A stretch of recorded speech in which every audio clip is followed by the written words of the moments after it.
प्रत्यक्ष को प्रमाण की आवश्यकता नहीं है। क्या बात है।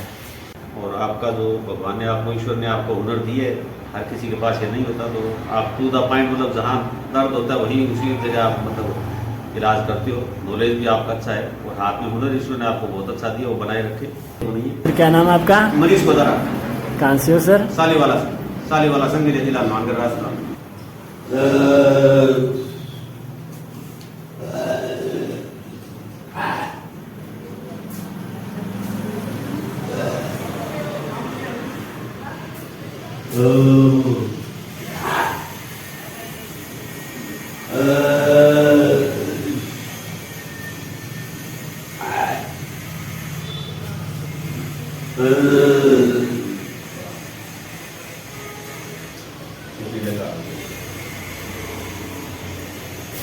देख से ही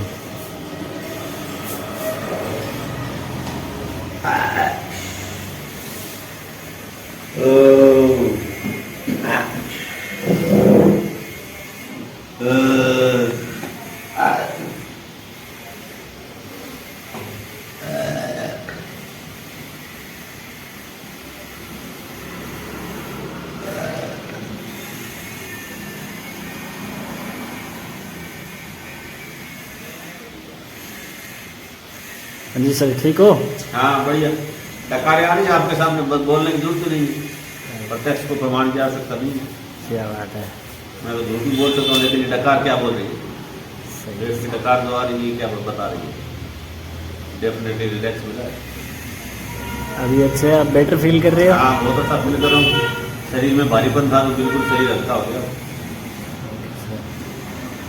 कुछ कहना चाहोगे जो भी परेशान है? परेशान तो ये पेट की समस्या है अपने, इसको कुछ बोलते थे गैस बनना बोल दें, नाभि खिसकना बोल दें, कुछ बोलते इससे पेट में भारीपन रहता है। और आप जो ये करते हो तो इससे बिल्कुल नाभि भी सही हो जाती है, पेट का जो भारीपन है वो चला जाता है, डकार आ जाती है, शरीर की गैस अब निकल जाती है, तो शरीर बिल्कुल हल्का हो जाता है, फिट हो जाता है, बहुत हल्का एनर्जेटिक महसूस करते हैं। पद्धति है ये सबसे कारगर पद्धति है और इसमें कोई नुकसान भी नहीं है, कोई इसमें दवा का सेवन नहीं है, शरीर को कोई साइड इफेक्ट नहीं है।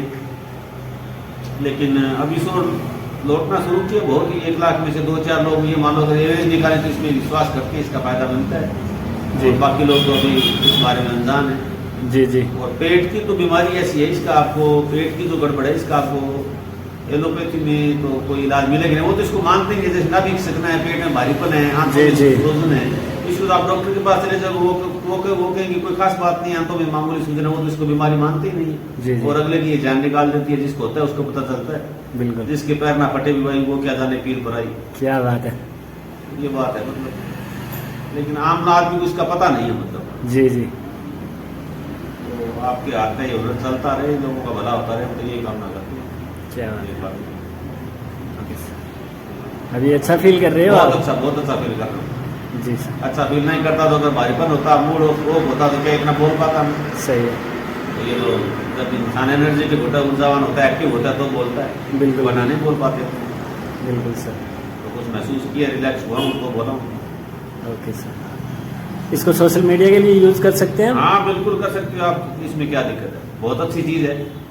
और अगर कोई सुने किसी पे हमारी बात का असर हो, आपके हुनर का असर हो, तो इससे कहाँ अपने को कहाँ प्रॉब्लम है, ना आपको कोई समस्या, ना मुझे, ना आपको देखे उसको समस्या। कोई को विश्वास करे, किसी को अच्छा लगे तो इसको आजमा ले, इसका यूज कर ले, वरना कोई किसी के ऊपर पाबंदी नहीं हो, तो अपने अपनी सोच है। बिल्कुल। किसी को आयुर्वेद अच्छा लगता है, किसी को एलोपैथी अच्छा लगता है, किसी को होम्योपैथी अच्छा लगता है, किसी को यूनानी अच्छा लगता है, किसी को एक्यूप्रेशर अच्छा लगता है, किसी को फिजियोथेरेपी अच्छा लगता है, किसी को ये आपकी कायरोपैथी अच्छी लगती है। तो दुनिया में 1000 तरह की दवाओं के 1000 तरह के वो तरीके हैं, किसी को कुछ अच्छा लगता है, किसी को कुछ अच्छा लगता है। और बाकी ये भी है कि किसी को बैंगन बायो, किसी को बैंगन पच, मतलब कोई किसी को एलोपैथी भी सूट कर सकती है, किसी को नेचुरोपैथी सूट कर सकती है, किसी को होम्योपैथी सूट कर सकती है, तो अलग अलग सूट करने पे भी है।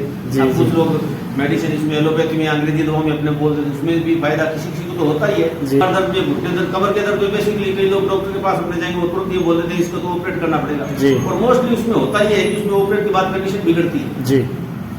कमर दर्द के अंदर आप प्रैक्टिकल अगर एग्जांपल देखेंगे, पेशेंट से मिलोगे अपने परिवार के रिश्तेदारों में या मित्रता में, नेटवर्क में, आपका जो भी निजी नेटवर्क है, वहाँ अगर आप किसी से मिलते हो तो प्रैक्टिकल एग्जांपल उससे पूछना, अगर किसी ने कहा है तो उसमें कंडीशन 90%, 100 में से 90 केस में उसमें कंडीशन बिगड़ती है।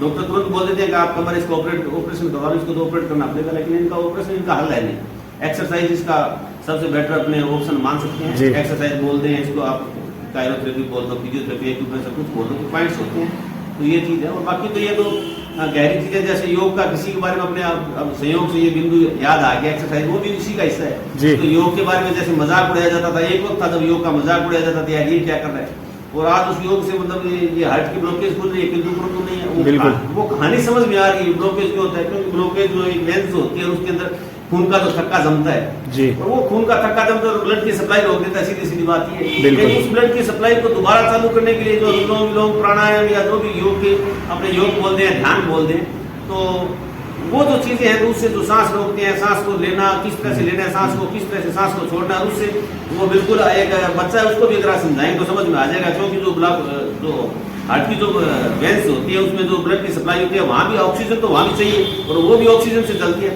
तो ऑक्सीजन का जो सिस्टम योग के अंदर मतलब उसमें रोकना चलना, तो उससे जो उसकी जो ब्लड की सप्लाई होती है, वो ऑक्सीजन जो होती है वो एकदम रोकना या एकदम चलना या लगातार तेज तेज लेना, वो जो भी प्रक्रिया योग की है, तो वो योग का एक्सपर्ट है, वो आपको बता सकता है। तो उसके माध्यम से जो ब्लड के क्लॉट्स हैं वो भी खुलते हैं, क्योंकि उनको ऑक्सीजन हवा का उनको धक्का लगता है तो धीरे धीरे वो भी खुलते हैं। अगर नियमित अपने योग करें तो वो भी खोल गए। तो ये चीजें तो ये है, अगर अपने देखे जाए तो ये सबसे बड़ी चीजें हैं। जी जी। किंतु ये नेचुरल, वो भी एक नेचुरल चिकित्सा पद्धति है।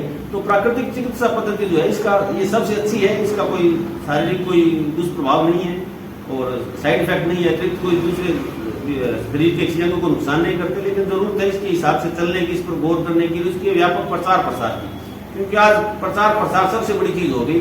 अगर आप प्रचार प्रसार को कहते हैं जो बोलता है उसके तो बेर भी बिक जाते हैं, नहीं बोलता उसके सेब भी नहीं बिकते।